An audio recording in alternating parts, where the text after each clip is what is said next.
Évangile de Matthieu, chapitre 22. Jésus, prenant la parole, leur parla de nouveau en parabole, et il dit : Le royaume des cieux est semblable à un roi qui fit des noces pour son fils. Il envoya ses serviteurs appeler ceux qui étaient invités aux noces, mais ils ne voulurent pas venir. Il envoya encore d'autres serviteurs, en disant : Dites aux conviés : Voici, j'ai préparé mon festin. Mes bœufs et mes bêtes grasses sont tués, tout est prêt. Venez aux noces. Mais, sans s'inquiéter de l'invitation, ils s'en allèrent. Celui-ci à son champ, celui-là à son trafic, et les autres se saisirent des serviteurs, les outragèrent et les tuèrent. Le roi fut irrité. Il envoya ses troupes, fit périr ses meurtriers et brûla leur ville. Alors il dit à ses serviteurs : Les noces sont prêtes, mais les conviés n'en étaient pas dignes. Allez donc dans les carrefours et appelez aux noces tous ceux que vous trouverez. Ses serviteurs allèrent dans les chemins, rassemblèrent tous ceux qu'ils trouvèrent, méchants et bons, et la salle des noces fut pleine de convives. Le roi entra pour voir ceux qui étaient à table, et il aperçut là un homme qui n'avait pas revêtu un habit de noces. Il lui dit : Mon ami, comment es-tu entré ici sans avoir un habit de noces ? Cet homme eut la bouche fermée.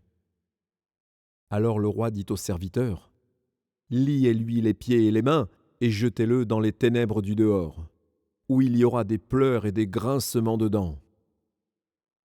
Car il y a beaucoup d'appelés, mais peu d'élus. Alors les pharisiens allèrent se consulter sur les moyens de surprendre Jésus par ses propres paroles.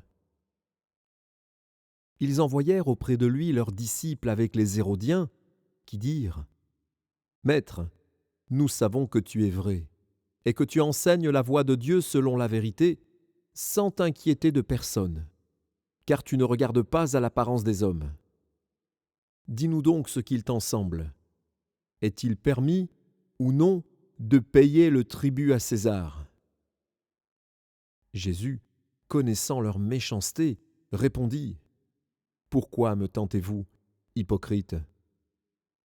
Montrez-moi la monnaie avec laquelle on paye le tribut. Et ils lui présentèrent un denier. Il leur demanda : De qui porte-t-il l'effigie et l'inscription ? De César, lui répondirent-ils. Alors il leur dit : Rendez donc à César ce qui est à César, et à Dieu ce qui est à Dieu. Étonnés de ce qu'ils entendaient, ils le quittèrent et s'en allèrent. Le même jour, les Sadducéens, qui disent qu'il n'y a point de résurrection, vinrent auprès de Jésus et lui posèrent cette question : Maître, Moïse a dit : Si quelqu'un meurt sans enfant, son frère épousera sa veuve et suscitera une postérité à son frère. Or, il y avait parmi nous 7 frères.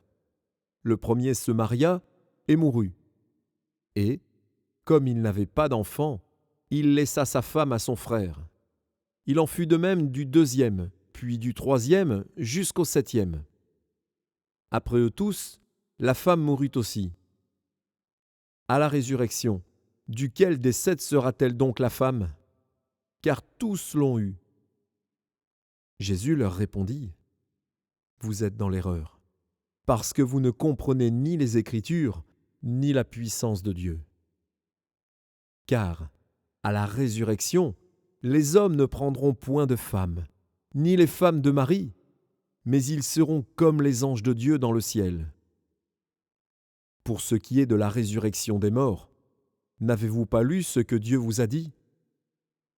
Je suis le Dieu d'Abraham, le Dieu d'Isaac et le Dieu de Jacob.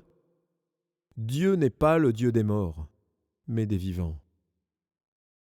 La foule, qui écoutait, fut frappée de l'enseignement de Jésus.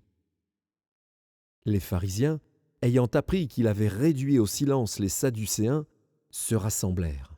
Et l'un d'eux, docteur de la loi, lui posa cette question pour l'éprouver. « Maître, quel est le plus grand commandement de la loi ?»